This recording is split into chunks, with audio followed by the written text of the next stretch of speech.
Hello, and welcome to another wonderful episode of Submitted for Your Approval, the weekly card review show for Collective, the community-created card game, where you make the cards and we do the commentary, and then we all play the game, except sometimes we don't because, life's busy sometimes. I am joined today by my faithful co-host, Grief.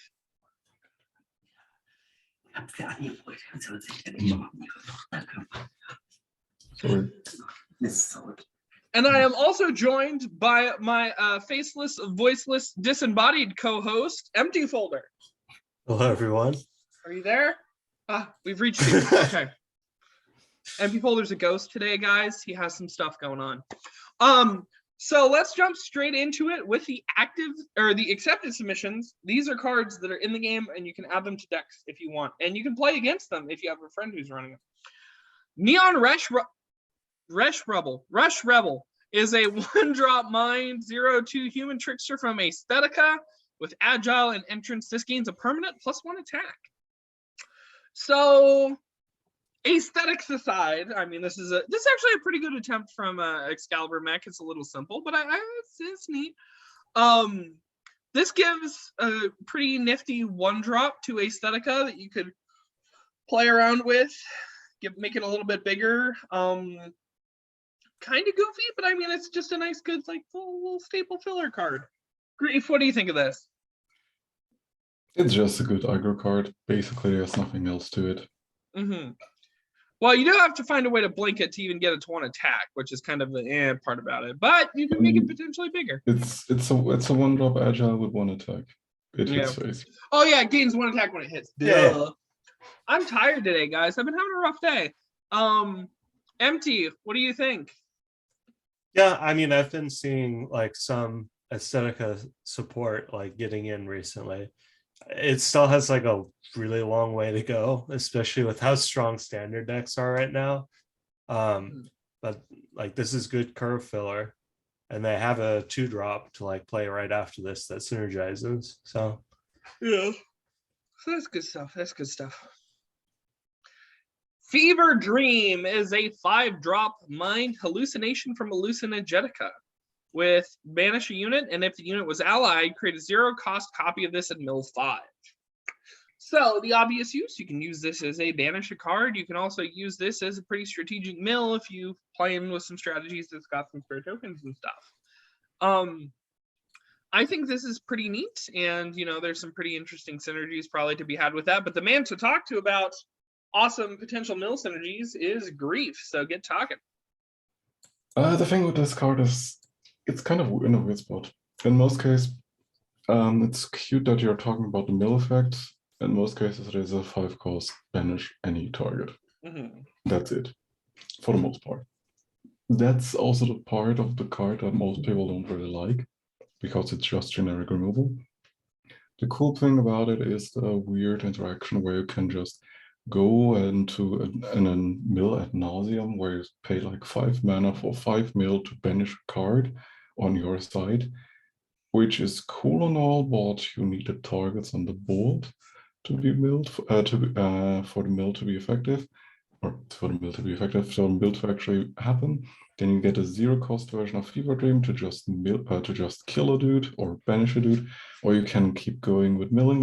It's a weird card. It has a lot going for it, and has multiple layers to its design, which is very cool. But a mill aspect or self-mill aspect to it is kind of weird, especially in mind, and that's coming from me, because of the banish clause to it. Well, I mean, you could take some of those units that like to be banished and maybe splash. Yeah, the thing is, those units don't like to be milled. Oh, yeah.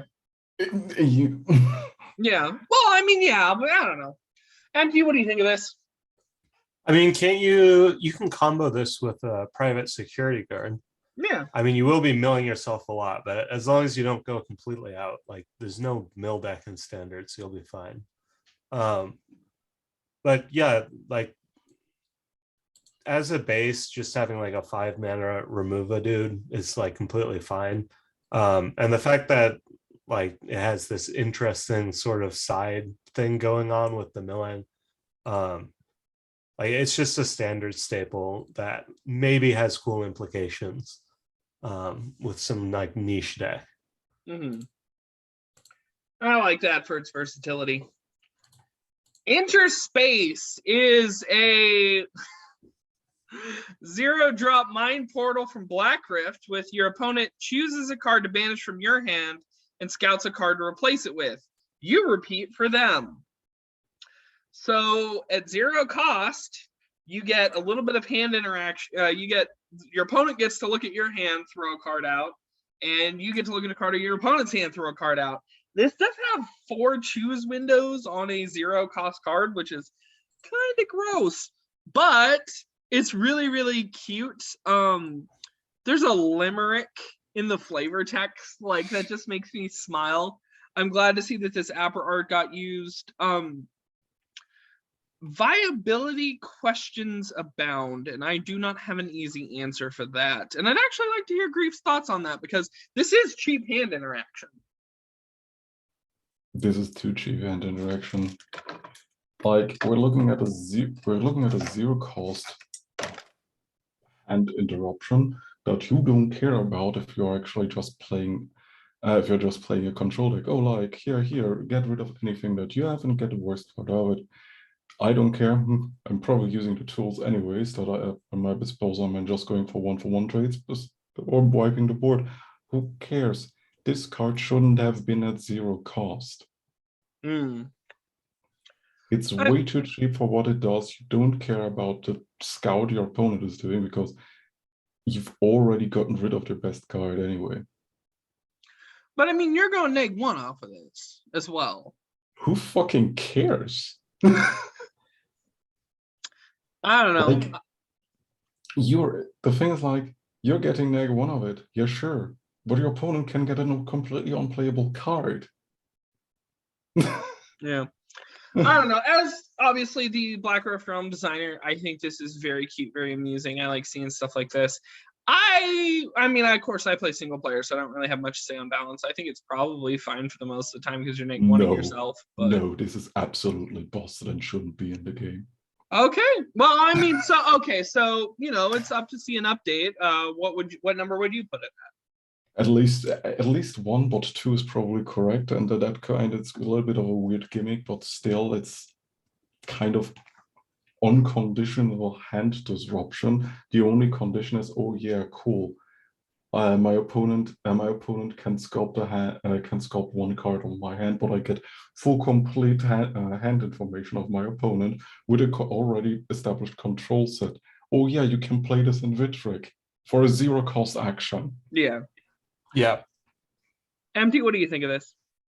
I agree with Grief. It's a really cool design. I really like this as a hand disruption effect.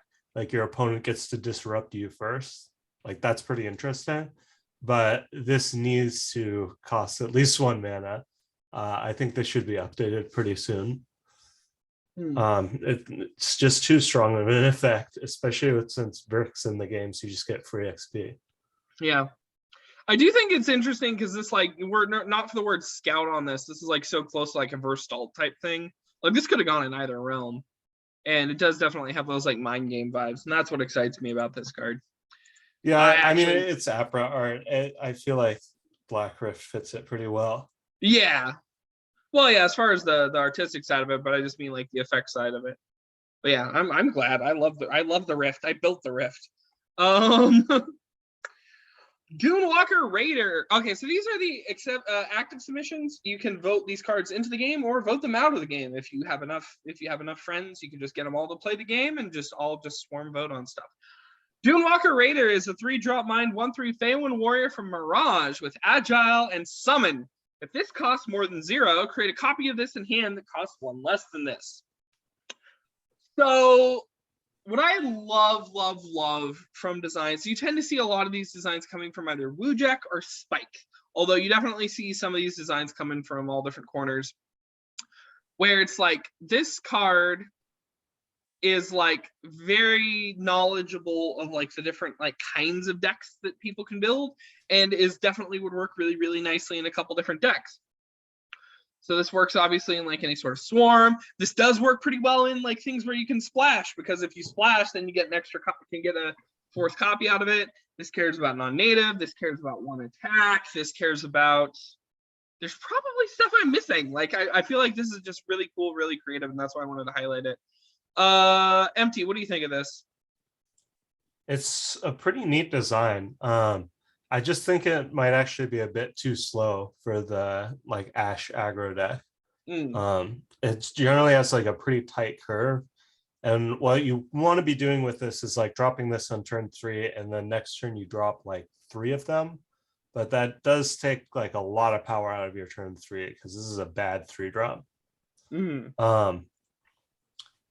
Yeah, I don't know. I feel like this might be able to be a bit more pushed. So you think at 2, and then on turn 3 you're dropping this as 3 units. 2 would be pretty nuts. It's very difficult to buff this actually. Now that I look at the numbers, like if you kind of change anything, like you can't change the attack obviously, and if you put it down to 2, like that effect gets like exponentially more strong than it is at 3. Yeah, I kind of see what you mean about it's hard to find a good balancing point for this. I think 3 is about right, but I'm not really a balanced guy. Grief, what do you think of this? It's just a recursive aggro unit in the one attack meta stack. Like this will be an instant staple in Ash decks. You drop this turn 3, you get another copy of it. You just keep going and going and going. And the cheaper they get, at 1 cost, at 2 cost, you can probably, if you can play this at 3 mana already on turn 2 with a tune, you can then play 2 copies of it. No, basically all 3 copies of it on turn 3. Turn 2, attune, drop this attack. Already have a 2-cost copy. Turn 3, play 2-cost copy, play the 1-cost copy, play the 0-cost copy. You know, I just realized there's actually another synergy I didn't think of for this. Like I said, this card really encourages creative synergies. This works really well in Shift, because Shift is off a base cost. Yep. So for you put down your 3-drop, then you get a 2, a 1, and a 0-drop that can all shift up to 4. Yeah, just really, really clever, really creative units. It's sitting at unknown now, but I was hoping to draw some attention to it and get some votes. Moving right along, the Bubblegum Brute is a 6-drop Spirit 5/8 Sweet Golem from Zucros with Regenerate, Duelist, and whenever this unit gets healed, create a copy of this with stats equal to the health healed. Now, this is cute for me for a couple different reasons. First of all, I just like how it interacts with Regenerate. And some other different types of shenanigans. The other cute thing about this is the sheep from Legacy in reverse, where we had a sheep that, like, if this gets hit and it survives, create a sheep with the damage dealt. Now this is a thing that whenever this unit gets healed, create a copy of it with the health healed. So this then becomes a really creative game, trying to see if you can maybe incorporate some aspects of self-damage or something like that, and use this. I can also see in Legacy using this with the little boomerang, or the little damage dealing rock slide or whatever, that you deal damage and then it gets cost +1, damage +2. You can use this to feed that up, get a bunch of different units off of that, and then just like fill your board with this big sticky mess. Really, really cute, really clever card. And I'd be excited to see what people do with this. Grief, what do you think of this? Cute, clever, extremely annoying control card.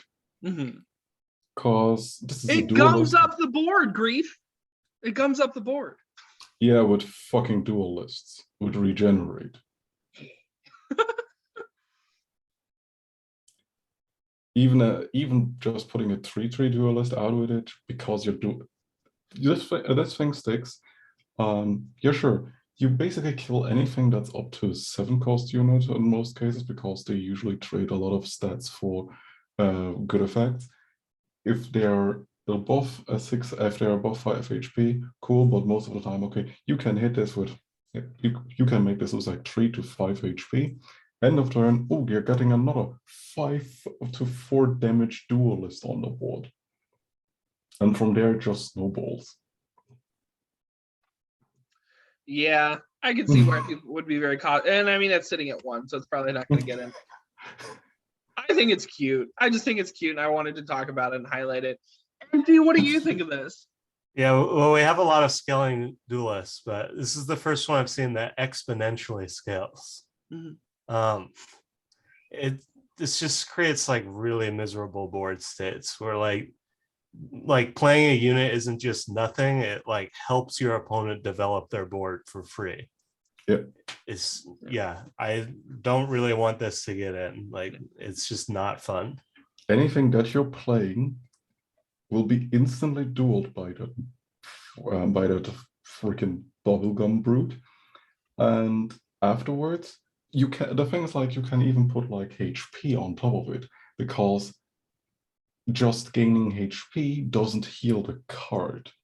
Healing applies at the end of turn, where it actually gets back to its maximum of HP, meaning every HP gain ability that you're putting on it or effect just ups the maximum of HP it can actually have.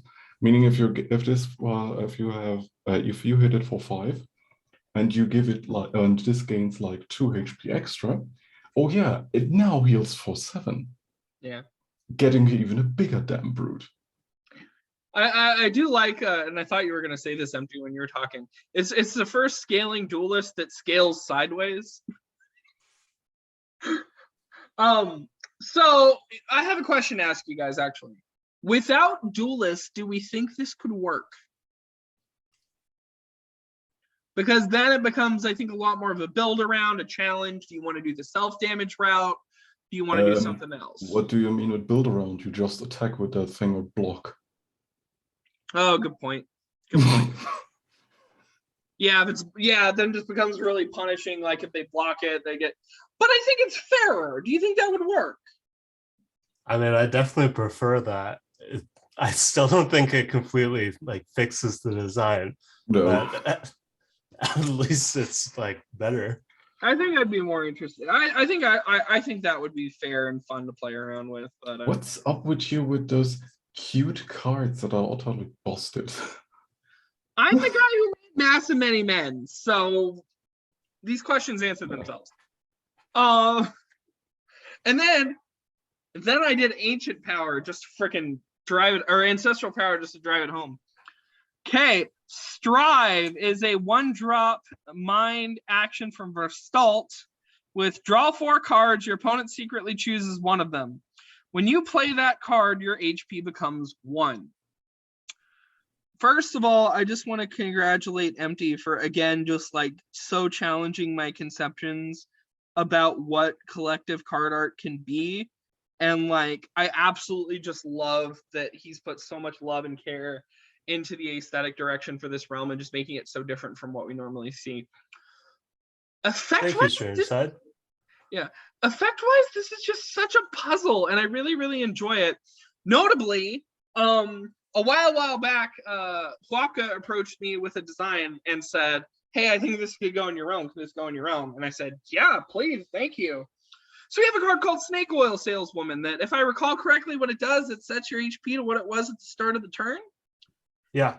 And so you can synergize. That's one way you can get out of Strive and use it as a 1-drop, draw 4. But besides that, you can also just let your opponent play mind games with you and see if you win. And so this like big like risk reward thing is something that really, really excites me. So Empty, tell me a little bit about this design and what you were thinking about when you were designing it. Yeah, so for this design particularly, it's not really like there to help the archetype. This is just like it's a really interesting like mind game card with a lot of risk analysis attached. And of course there are like ways to get out of it, but like it's still like, even with Snake Oil Salesman, it's still really risky. Like if your opponent has a Pan Cat and the card they pick doesn't have fast, like you can still just die off that. Yeah. And if nothing else, like this is the most efficient way to get a bunch of junk in your hand if you're going to do like a wheel effect. Yeah. I'm interested with what Grief has to say about it. Yeah. Grief, what do you think of this? Folks, I'm all for bullshit, but this week you guys are awful with your picks and designs. Holy shit. I'm not going for viable, I'm going for interesting. Empty, have you not learned from my own design called Frick and Rare Material? Which ended up to be one of the most degenerate combo decks that FTK'd you in some cases, or OTK'd you in turn 3. This is basically it. Like, oh yeah, I'm going to go build a deep draw deck that kills my opponent on turn 5 or 4. And if they don't have an instant burn answer against my strategy, I'm going to draw 4 cards, drawing into more engine, probably getting some mana cost reduction. Oh yeah, I'm repeating that. By the way, I don't care if I get into more copies of Strife, because I'm already at 1 HP, and I'm drawing deeper, and drawing deeper, and 2 more gas. Oh, and by the way, you're fucking dead, dude. Like, holy shit, that's what Strife's going to be used for. Fun shenanigans. Upvote the card. Viewers, I'm looking directly into the camera now. No. It's a cool design, but holy shit, this will be just, this is Ancestral Call for one more card with a minuscule downside of, oh yeah, I died to burn. Oh, Okie dokie. Let us move straight along to Art of War is a 2-drop neutral action from Yamato. With scout a unit from your deck to draw, then give it +1/+1 and duelist. If it already had duelist, also give it vigilant. This card never made it into the collection? Man, I remember seeing like an early like some of this, and I was like, man, surely this is gonna get in. Got that beautiful art from Fadis, got that beautiful effect. It also fits neatly, just hey, seeing Yamato again is kind of nice. Grief, tell me about why you picked this. This card will still not get in, probably because it's a neutral 2-cost card that you can play in duelist dot deck. Mm-hmm. I mean, the thing is, duelist dot deck just doesn't exist anymore. It's too slow. Did you have any other commentary, Grief, or was that it? That's basically it, because the thing is, like, with duelist, giving them duelist, holy shit, okay, that's fine. You're probably just playing this in an aggro deck to give them more stat boosts, and the duelist is just for an aggro deck, okay. But in duelist deck, oh yeah, now they actually can attack as well, which is cute. It's basically just the aggro aspect.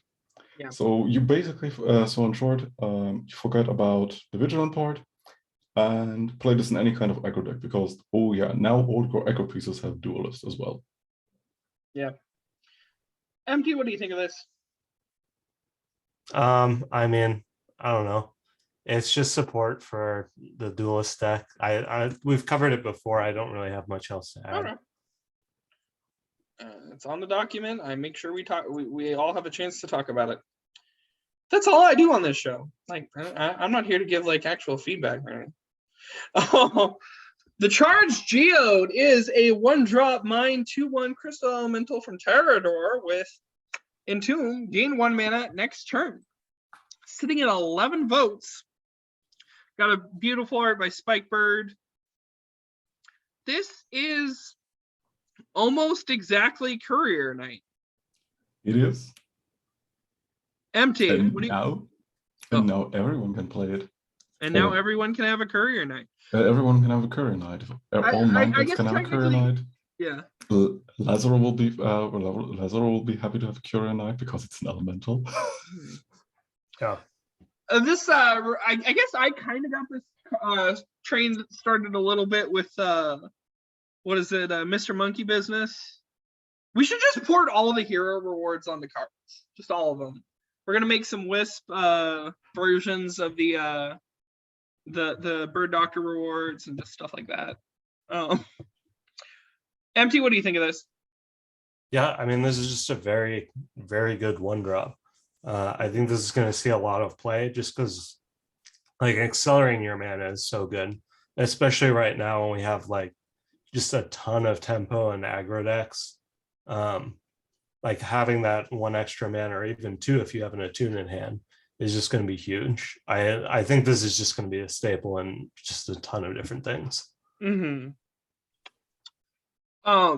There's also definitely probably some shenanigans you could pull off with maybe running this splashing this in a deck that's got some green, because you can like, oh, I'm gonna go destroy this and create a copy of this, and with +2/+2 with that one staff card. Or, you know, you can like do some maybe Grave Rave-ish shenanigans. I don't know. This is neat. Grief, what do you think of this? I like Entomb copying. It's just a thing I like. Okay. Did you have anything? Did you pick cards specifically so you wouldn't have to comment on them? Because you haven't commented on any of your own things so far. I mean, I basically told you anything about it already. Okay. It's a Cura Knight. Everyone has a Cura Knight, and it's an elemental on top of it. Like, it's a good card. Empty said it's a staple. It will be a staple. There we go. You better have so much to say about this next one. We're going to have it. Okay. The Process Terminator is a 3-drop neutral 3/2 software golem from Uplink with Agile, Overrun, and Summon, destroy an ally unit to refresh 2 mana. So everybody's been really up on the what is that? Inscription. Kind of that Inscription vibe going on here. I absolutely love like the rainbow filtering through it. Like, that's just gorgeous. The art on this, Magneto did a really good job. This has obviously some shenanigans that we've seen before. That's like, oh, I'm excited to see what people would do with this. Grief, what do you think of this? So we just looked at the staple card. This basically can go into any aggro and into any mind or any Entomb deck, because, oh yeah, by the way, I'm playing technically a 1-cost unit, getting an Entomb trigger off, and that's it. While also having an Agile Overrunner with 3/2 as stats. It's overall a very strong card, actually. Yeah. I think it's cute, and of course this does bulk up the software tribe, which could, you know, mean something later on. Well, it's already starting to mean something. Empty, any thoughts on this? It's good redundancy for that Heldom combo. There's like the Friendship into the 2 mana 3/3, and that's been like super nuts. Coming down 1 turn later for that though is kind of a big deal. Might not even run it, although it is still decent. Yeah, it's just like another good aggro tool that you're going to run in anything that wants a bit of self-stack. Okie dokie then, moving right along. The Frillians Hand is a 5-drop Mind Curio from Black Rift with draw a card, and when played, scout an action that costs 1 less than this. It gains this ability and is neutral. So for those of you who don't know, what this actually was I was trying to resubmit an old card that relied on a card type that did not exist anymore. So I went filtering through the art sheet to find something that would work on a curio. And when I found one and I posted it, someone's like, this art, and Spike just volunteered and did this art for me because he's such a sweetie. And now we have this amazing, beautiful Hrillian Hand art that is so much better than anything I could have pulled off the art sheet. And this card's already sitting at good, but you know, it's our job. We do this every week, so let's talk about it. Empty, why'd you pick this card? What do you think of it? Well, I think the design is like super interesting and cool. I love the idea of like having this action chain that goes down 1 costing, like you get value every time. But I think this is really weak, especially in current standard. Like the initial upfront cost of 5 mana to draw a card is like really steep. Originally, when I was designing this, that number was 2. Do you think draw 2 and get that other scout card would be worth it, or? It would probably be like worth it just from like a raw numbers perspective, but like the meta is super fast. Like you're just not gonna cast this and not die. Okay, so in standard it's not super viable, but it's still an interesting concept. Okay. Grief, what do you think of this? Seems like a Sentinel / Coliseum card where you dimple around with it and solo mode, but yeah, overall for the actual PvP perspective, this is way too slow. And it seems to also work worse-ish if you cost reduce it. Okay, if you cost reduce it, you can get quicker to lower cost cards. You get a card draw out of it and an extra scouted card that you can pass the effect on it, because it's not caring about base cost, but from the current cost it's going from. Meaning that if you can play this in KM, you're paying 4 mana for a scout for a 3 mana card that can get you a 2 mana card and get a draw. Still not good, but yeah, I think it needs the extra card draw to actually be viable-ish. Well, yeah, I mean, the whole point with Black Rift is actually very specifically not to make cards super viable. So that's good, and I'm glad to see it's still sitting at 7. But if anyone wants to update it, I think that would be a great update. And I'd certainly upvote it. If it gets in, which it might get in. It's sitting at 7. It's doing pretty good. Fingers crossed. The Journal of P Dumpfree is a 0-drop neutral book from AV with Scour 1 and choose pages of the journal to play if you have enough mana. The Forest Lair page is a 1-cost draw a card, then discard a card. The Tundra Lair page is a 1-cost deal 1 damage to a unit, gain 1 HP. And the Coastal Lair is a 1-cost give a flying unit +2/+1. So flavor-wise, this is a cool, cute little thing for AV. You know, P Dumpfree, all that stuff. We got just a sort of a grab bag of interesting effects that works. Of course, you probably want to be running at least 1 flying unit so you can choose the other mode. It's neat. It's just neat. It does have quite a few choose windows, but I mean, for some people, that's not a big deal breaker. Grief, what do you think of this?